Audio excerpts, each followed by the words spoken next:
എല്ലാവർക്കും ഒപ്പം ഒന്നിരുന്നെങ്കിലും വനജയും ബിന്ദുവും വൃന്ദയും സേതി വാവയെ കാണട്ടെ എന്ന് പറഞ്ഞ് അപ്പൊ തന്നെ എഴുന്നേറ്റു. ബേബി ബെഡിൽ കിടന്ന് ആള് നല്ല ഉറക്കത്തിലാണ്. വാവയ്ക്കായി കൊണ്ടുവന്ന ഗിഫ്റ്റ് നീലിമയെ ഏൽപ്പിച്ച് അവര് പെട്ടെന്ന് മുറിയിൽ നിന്നിറങ്ങി. സംസാരം കേട്ട് വാവ ഉണരണ്ടല്ലോ എന്ന് വെച്ച് നില വിശേഷങ്ങൾ അറിയാൻ സേതിയോട് ഒട്ടി നിന്നു. രണ്ടാൾക്കും ഒപ്പം വൃന്ദയുമുണ്ട്. ഇതൊന്നും ഇഷ്ടപ്പെടാതെ കുശുമ്പ് കയറിയ ഒരു മുഖം നിലയ്ക്ക് നേരെ നോക്കിയാൽ തന്നെ കാണാവുന്ന വിധമാണ്. ജിതിനോട് സംസാരിച്ചാണ് ഇരിപ്പെങ്കിലും വിശ്വത്തിന്റെ നോട്ടം ഇടയ്ക്കിടെ നിലയിലെത്തിക്കൊണ്ടിരുന്നു. ഷീജയും അമ്മമ്മയും കൂടി ചായ എടുത്തപ്പോൾ അച്യുതൻ എല്ലാവരെയും ഡൈനിങ് ഹാളിലേക്ക് വിളിച്ചു. എല്ലാവരും ഒന്നിച്ചു ചായ കുടിക്കുന്ന നേരം കല്യാണ ചർച്ചയിലേക്ക് കാര്യങ്ങൾ കടന്നു. അന്നേരം തന്നെ കുഞ്ഞിച്ചക്കന്റെ കരച്ചിൽ വീടാകെ മുഴങ്ങി. അതോടെ എല്ലാവരുടെയും ശ്രദ്ധ അങ്ങോട്ടായി. അമ്മമ്മയുടെ കയ്യിലിരുന്ന് ശാന്തമായി കുഞ്ഞിനെ കാത്തിരുന്ന കൈകളിലേക്ക് മാറ്റിയപ്പോൾ വീണ്ടും കരച്ചിൽ മേളമായി. പക്ഷേ പ്രസന്നന്റെ കയ്യിൽ ആളൊന്നടങ്ങി. വൈഷ്ണുവിനെ താലോചിച്ചതിൽ പിന്നെ ഇത്രയും കുഞ്ഞൊരു വാവയെ എടുക്കുന്നത് തന്നെ ആദ്യമാണെന്ന് തോന്നുന്നു. കുഞ്ഞു കരച്ചു നിർത്തി കണ്ണ് നല്ലോണം വിളർത്തി നോക്കുന്നത് കണ്ട് സന്തോഷത്തോടെ പ്രസന്നൻ പറഞ്ഞു. ഇവന് ആണുങ്ങൾ എടുക്കുന്നതാ കൂടുതൽ ഇഷ്ടം. ജിതിനോ അച്ചുവേട്ടനോ ഉണ്ടെങ്കിൽ വേറെ ആരും വേണ്ട. ഷീജ പറഞ്ഞത് നീലിമയും ശരിവെച്ചു. പിന്നെ കുഞ്ഞിന്റെ വിശേഷം പറിച്ചായി എല്ലാവരും കൂടി. എടി, ഇവര് പെണ്ണ് കാണാൻ വന്നതാണെന്ന് മറന്നുപോയോ? ഇതിപ്പോ നീ രാവിലെ കുളിച്ചത് വേസ്റ്റ് ആയോ? എല്ലാവരുടെയും സംസാരവും കുഞ്ഞിനെ കളിപ്പിക്കലും ഒക്കെ കണ്ടപ്പോ ജിതിൻ പയ്യെ നിറയോട് പറഞ്ഞു. അവൾ അവനെ ഒന്ന് കനപ്പിച്ചു നോക്കി. എല്ലാവരും ഉള്ളോണ്ടാ, ഇല്ലേ ഇപ്പൊ ഒരു അടിയോ നുള്ളോ കിട്ടിയനെ എന്ന് ജിതിൻ അറിയാം. നീ ഇവനെ നിന്റെ റൂമൊക്കെ ഒന്ന് കാണിച്ചു കൊടുക്ക്. ചെല്ലടാ. വന്നപ്പോൾ മുതലേ വിശ്വത്തിന്റെ ഉഷാറിലേമയുടെ കാരണം അറിയാവുന്നതുകൊണ്ട് ജിതിൻ പയ്യെ നിലയെ തള്ളിവിട്ടു. നിലയ്ക്ക് പിന്നാലെ മുകളിലേക്ക് സ്റ്റെപ്പ് കയറുമ്പോൾ വിശ്വത്ത് ജിതിനെ നോക്കി നന്നായി ഒന്ന് ചിരിച്ചു കാണിച്ചു. അവനും ചിരിയോടെ നന്നായി തലയാട്ടി വിട്ടു. വാ, ഇതാ എന്റെ റൂം. മുകളിലെ ഹാളിൽ നിന്ന് ആദ്യം കാണുന്ന റൂമിലേക്ക് നില അവനെയും കൂട്ടി നടന്നു. കട്ടിലും കബോർഡും ചെറിയ ഡ്രസ്സിംഗ് ടേബിളും സൈഡിലായ ഒരു ബാത്റൂമും. വാളിൽ ജിതിനും നീലിമയും നിലയും ഒന്നിച്ചൊരു ഫോട്ടോയും ഉണ്ട്. അതല്ലാതെ പറയത്തക്ക ഒന്നും തന്നെ ഇല്ല. ഇവിടെ ഫോട്ടോസ് ഒന്നും കാണുന്നില്ലല്ലോ. ഇടയ്ക്കുള്ള നിന്റെ സെൽഫി എടുക്കൽ കാണാറുള്ളത് കൊണ്ട് ഞാൻ വിചാരിച്ചു ചുവര് മുഴുവനും ഫോട്ടോസ് ആകുമെന്ന്. മുകളിലേക്ക് അവൾക്കൊപ്പം പോരുമ്പോൾ തന്നെ അവന്റെ പരിഭവം അലിഞ്ഞിരുന്നു. നില ഒരു ചെറിയോടെ ജനാലവാതിൽ ചായി നിന്നു.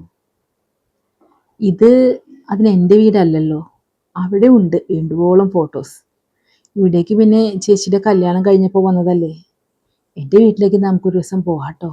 കല്യാണം കല്യാണം അവിടെ വച്ചാവാം. അവിടെ അല്ലേ അച്ഛനും അമ്മയും. അവളുടെ പെട്ടെന്നുള്ള പറച്ചിൽ വിശ്വത്ത് വല്ലാതായി. അച്ഛനും അമ്മയും ഒന്നിച്ച് നഷ്ടപ്പെടുക. അന്ന് ആ ഹോസ്പിറ്റൽ വരാന്തയിൽ തളർന്നു നിന്ന നിലയെ അവൻ ഓർത്തു. അവൾക്ക് ചുറ്റും കൈകൾ ചേർത്ത് വെച്ച് നിൽക്കുന്നേരം അവന് വാക്കുകളില്ലായിരുന്നു. നിലയും ഓർമ്മകളിലേക്കൊന്ന് പോയി വന്നു. ആ ഓർമ്മകളിൽ നിന്ന് അവളെ ഒന്ന് ചുംബിച്ചു നടത്താനാണ് അവന് തോന്നിയത്. നില. ഏതാനും നിമിഷങ്ങൾക്ക് ശേഷം ചേർന്ന് നിന്നുള്ള അവന്റെ വിളിയിൽ നില മുഖമുയർത്തി നോക്കി. നോക്കിലും വിളിയിലും ഇതുവരെ ഇല്ലാത്ത മാറ്റം.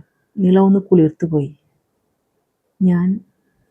വാക്കുകൾ പൂർത്തീകരിച്ചില്ലെങ്കിലും അവന്റെ നോട്ടം എത്തി നിന്നിടം കാണി അറിയാതെ അവളുടെ കൈകൾ അവനെ പുണർന്നു. ചുണ്ടുകൾ ചുണ്ടോട് ചേർന്ന് സമയമെടുത്ത് വളരെ മനോഹരമായൊരു ചുംബനം. പരസ്പരം അകലുമ്പോൾ രണ്ടാളും ഒരുപോലെ കിതച്ചിരുന്നു. നില വിശ്വത്തിന്റെ അരയിൽ ചുറ്റിപ്പിടിച്ച് അവന്റെ തോളിലേക്ക് തല ചാച്ചു നിന്നു. വിശ്വത്തിന്റെ കൈ അവളെ പയ്യെ തഴുകിക്കൊണ്ടിരുന്നു. കല്യാണം എങ്ങനെയാ? നീട്ടിക്കൊണ്ട് പോകുന്നതിൽ എനിക്ക് താല്പര്യമില്ലാട്ടോ. വാവയുടെ പേര് വിളിവരെ കാക്കാനുള്ള ക്ഷമയേ എനിക്കുള്ളൂ. ഇത്ര തിടുക്കമോ? നില മുഖമുയർത്തി അവനെ നോക്കി. അതേടി തിടുക്കം. നീ തന്നെ പറയണമത്. എൻ്റെ എത്ര വർഷത്തെ കാത്തിരിപ്പാ. അത് പറയുമ്പോൾ അവന്റെ ഓർമ്മയിൽ നിന്ന് സൈക്കിളിന് പിന്നാലെ വടിയുമായി ഓടി വരുന്ന കുഞ്ഞുനിലയായിരുന്നു. എൻഗേജ്മെന്റ് ഒന്നും വേണ്ട, നമുക്ക് നേരെ കല്യാണം മതി. നിലയുടെ അഭിപ്രായം വിശ്വത്തും സ്വീകാര്യമായിരുന്നു. ആ നിൽപ്പിൽ തന്നെ കല്യാണം വരെയുള്ള കാര്യങ്ങൾ രണ്ടാളും കൂടി പ്ലാൻ ചെയ്തു. രണ്ടാളും കൂടി ഇവിടെ എന്താ പണിയെന്ന് തിരക്കി വൃന്ദയും സേതിയും പ്രജിനും കൂടി മുകളിലേക്ക് കയറി വന്നു. പിന്നെ ഒന്നിച്ചായി സംസാരം. പ്രജിന കോളേജിൽ നിന്ന് മാറാണ്. സേതി വർക്ക് ചെയ്യുന്നതിന് അടുത്തുള്ള ഒരു കോളേജിൽ അപ്ലൈ ചെയ്തിട്ടുണ്ട്. അത് ശരിയായാൽ തൽക്കാലം സേതിയുടെ വീട്ടിൽ നിൽക്കാനാണ് തീരുമാനം.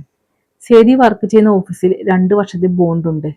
അത് തീർന്നാൽ പ്രജിന്റെ നാട്ടിന്റെ അടുത്തേക്ക് നോക്കാനാണ് രണ്ടാൾക്കും താല്പര്യം. അതുവരെ അകന്നു നിൽക്കാൻ ആവാത്തതുകൊണ്ടാണ് പ്രജിൻ ഈ കോളേജ് വിടുന്നത്. ജിതിൻ കഴിക്കാൻ വന്ന് വിളിക്കും വരെ 5 ആളും പലവിധ സംസാരമായി സമയം നീക്കി. താഴേക്ക് ഇറങ്ങി ചെല്ലുമ്പോഴാണ് ഈ നേരം കൊണ്ട് മുതിർന്നവർ എല്ലാവരും കൂടി ചേർന്ന് കല്യാണത്തിന്റെ തീരുമാനം എടുത്തത് ഇവരറിയുന്നത്. ഇത്രയും നേരം പ്ലാൻ ചെയ്ത് സ്വപ്നം കണ്ടതും വെള്ളത്തിലായോ? നിങ്ങൾ ദയനീയമായി വിശ്വത്തിനെ നോക്കി. അവന്റെ മുഖഭാവം വ്യത്യസ്തമല്ല.